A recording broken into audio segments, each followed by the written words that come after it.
Once upon a time, the infamous rover Reynardo plundered the floating isles.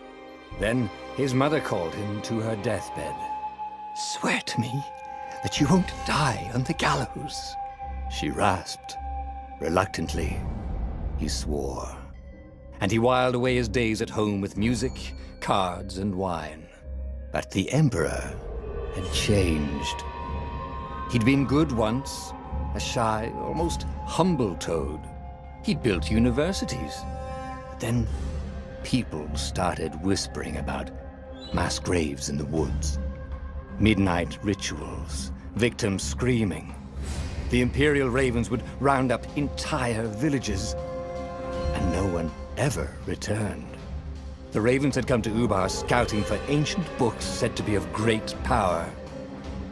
But the librarians had hidden the books, so they'd burnt the librarians. The citizens, outraged, had driven them off. The Ravens had come back with dropships. The kid had fled with one of those books. He was brave and dumb and wanted to join the rebellion. And Reynardo had promised his mother he'd protect him.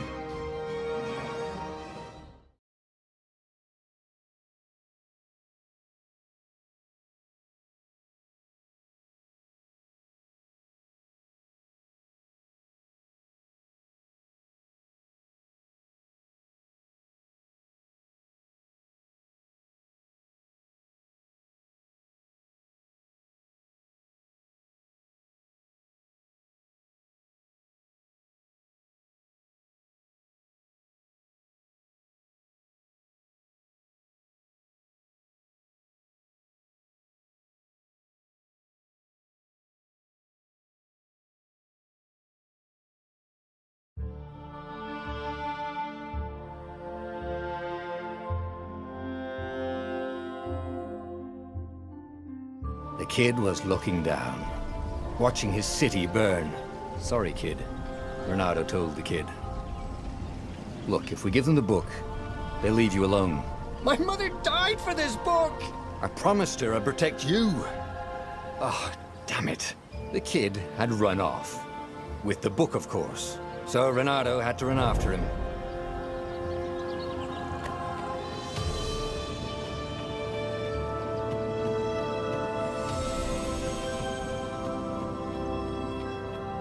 The two Ravens were staring at the kid like he was their dinner, which probably was what was in their tiny brains. "Hey," Reynardo said. They cocked their heads at him. "Pick on someone as ugly as you." Wait, that didn't come out right. "For the Emperor!" The Ravens cawed and rushed at him.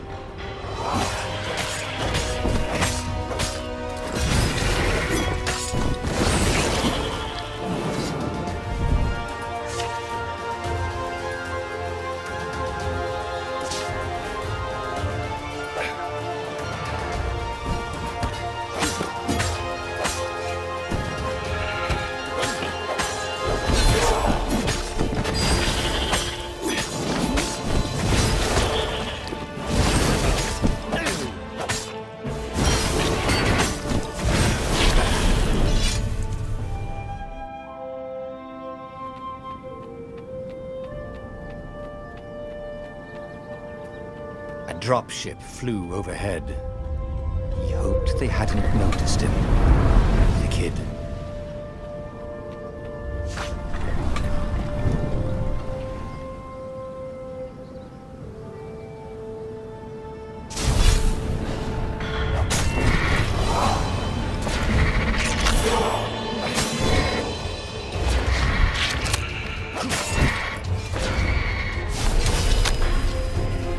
Oh, right. The Gate of Heroes. Someone's idea of a joke, making the Skyship docks a gated community. You needed a hero's sword to open it. And the kid was on the other side of the gate. "Who let you through? Promise me you'll take the book to the rebels, or I'm gonna steal your ship." "I'm not taking that damn book anywhere, and neither are you." "Try and stop me," laughed the kid. "I bet you don't even have a hero sword." And with that, the kid hopped away. Had to hand it to the kid. He was an idiot, but he had guts. Where was Reynardo going to get a hero sword?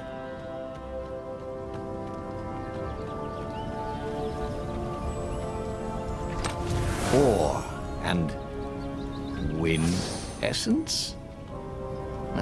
Perfect.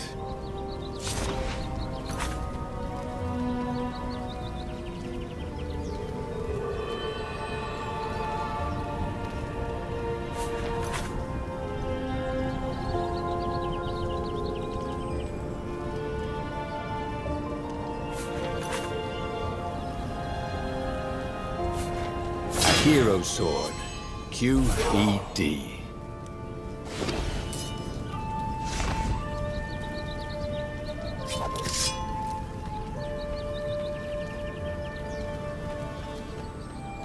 This is what he got for settling down and finding people to care about. The kid's mum had been a swell cook, and she'd laughed at Renado's jokes, even when he didn't know he'd made one. And then the ravens had come to burn her. And she'd made him promise to protect the kid. But she never told him where the book was, just the kid. He came up to a ledge. It was too far to jump. There'd been a bridge here before, hadn't there? And there was Peter, giggling at him. "How'd you get across?" he asked the kid. "Where'd you find a hook?" "I hopped," said the kid. Wise-ass kid. "Hey, look out behind you!" "Cute," said Renado. Ah, ravens.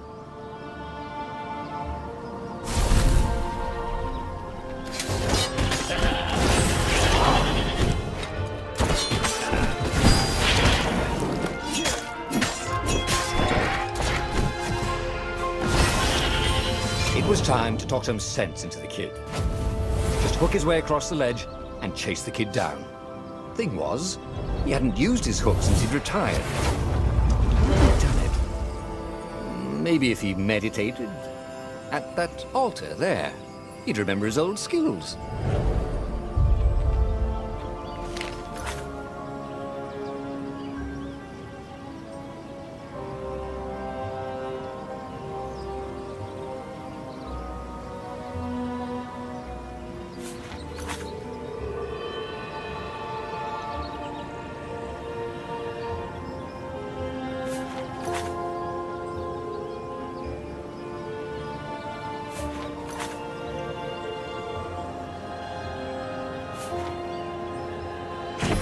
Was starting to come back to him.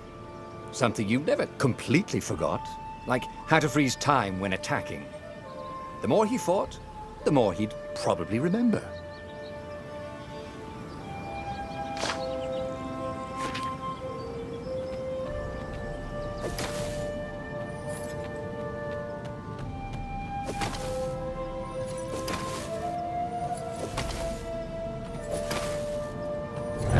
Was the Farfarer. She was the fastest ship he'd ever known. She could do the Kestrel run in 12 furlongs. Oh, so the salesman had told him. And something told him the kid was about to walk into an ambush. "Stop!" he shouted. "I'm not giving you the book!" shouted the kid, and took off. "No! Peter!" But the kid ran for it, and a goggler nailed him with its eyepiece.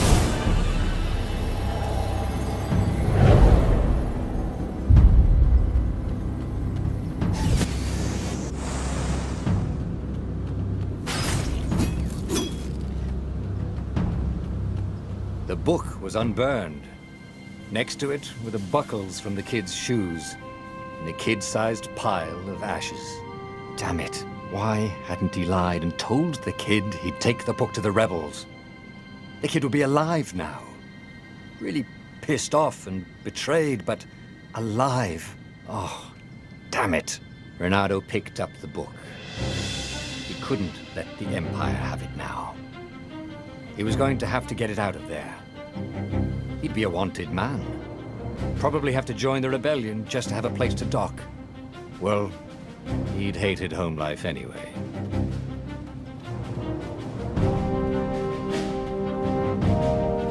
What was the big deal about this book anyway? Maybe he should open it and find out. All that had been years ago. How many? The war was a blur, and now 3 Raven scout ships were chasing him. "Where are you running, rebel?" cawed the Raven captain over the loudhailer. Renato could see them cranking up their catapults. "Just going out for milk?" Renato yelled back. "Where can you run?" laughed the Raven horribly. Far behind him, another city was burning. The dark cloud above its island was thousands of Imperial ships. The fleet was doing a thorough job. "Take us to the rebel base, and we'll spare your life!" it cawed. The entire jury-rigged rebel fleet was only a few islands to the east. Beyond that were only the pillars of heaven, a sea of endless blood-colored tornadoes. The rebellion was out of time, unless Renato could bring a game-changer. Maybe he could. Renato had found out where he could find the pieces of the Sky Ripper, the legendary weapon that had exiled the lost gods. Surely a legendary weapon could win the final battle. On the other hand, his old friend Lapino had sent Renato a desperate message saying he had a brilliant scheme to save the rebellion. If Renato could only rescue him. Renato dived the Farfarer towards the abyss. As he felt the heat of the jet stream, the Raven ships peeled off, not stable enough to follow him down there. Now it was time to choose. Lapino or the Sky Ripper?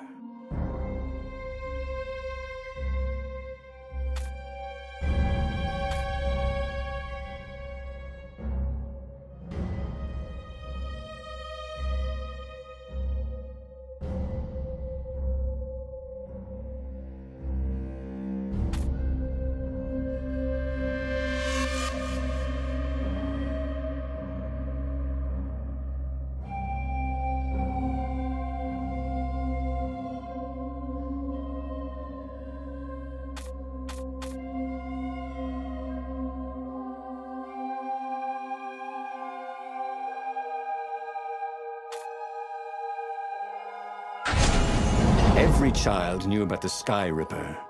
The Transcendent Emperor had buried its pieces. What could have brought them to light? This Emperor, Isengrim III, had once been kind, but he'd gone mad. And now he was conducting secret, obscene rituals to bring back the lost gods. Had he, somehow, summoned the long-lost components of the legendary weapon out of the deep places of the earth? It was more than Renato could fathom. But if he could find a legendary weapon, he would use it.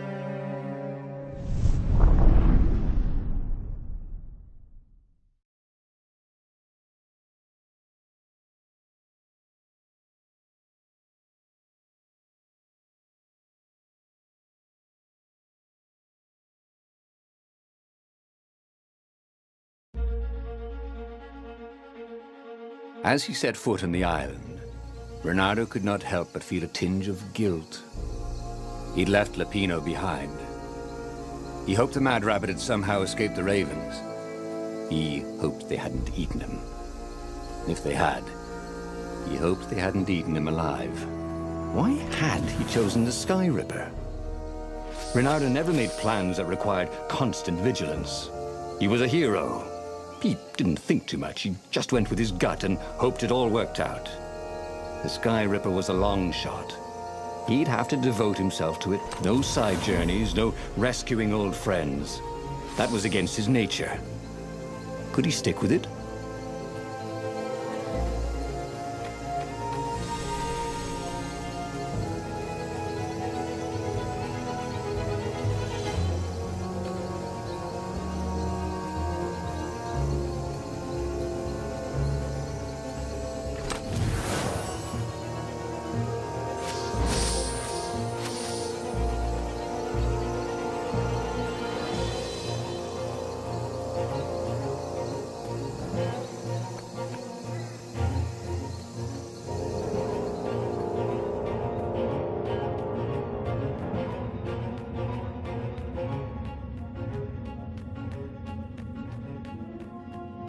If I craft a sword now, it's going to be really short.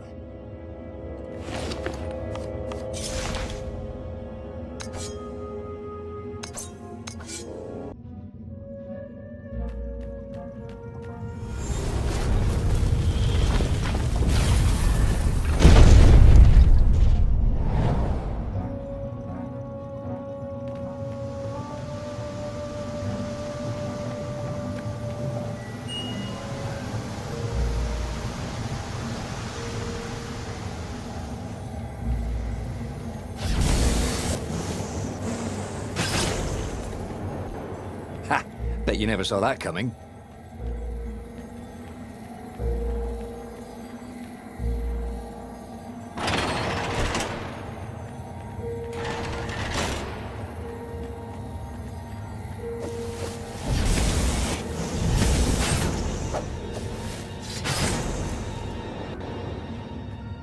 The people who had built this castle, did they even know what monstrous weapon lay hidden within their walls? The Sky Ripper could destroy anything it touched, or so the legend said. As the Transcendent Emperor had fought the Lost Gods, thousands of thousands had died. But Reynardo had been through wars. The only merciful war was a short one. Reynardo's blood was up. He just needed to smash something.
Can't we just agree to disagree? Said Reynardo. No?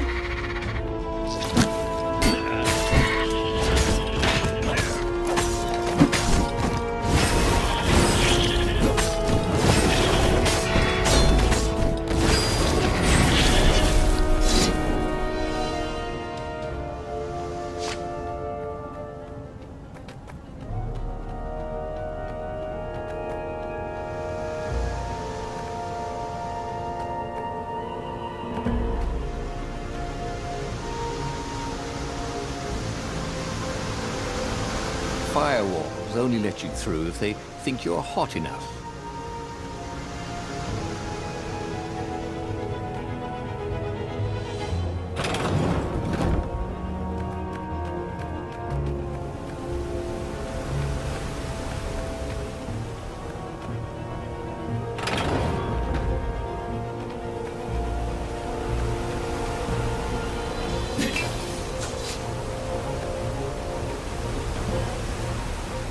See? That wasn't so hard.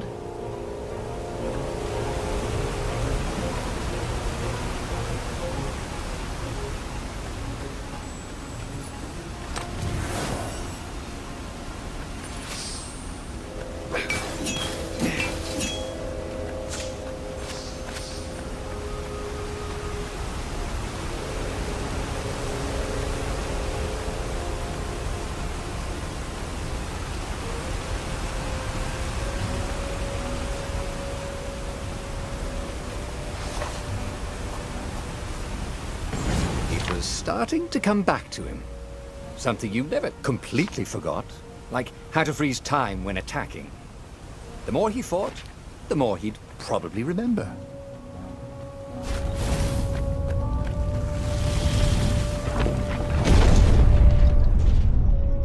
there it was. Skyripper's armature. The stuff that dreams are made of. Engineers' dreams, anyway. The device was intricate. No one alive had the skill to make a thing like it. How was it part of a weapon at all? He'd have to ask a scientist. But first, he'd get the second piece. Skyripper had a heart. A core that had come to rest on the next island. Well, there was another island he could reach. Zenobia had just invaded it with her father's Raven battalions. She must be encamped there still. But fighting Zenobia now, that made no sense at all. He'd already sacrificed one friend to get this armature, was it? He didn't need to hurry to face her. She would find him.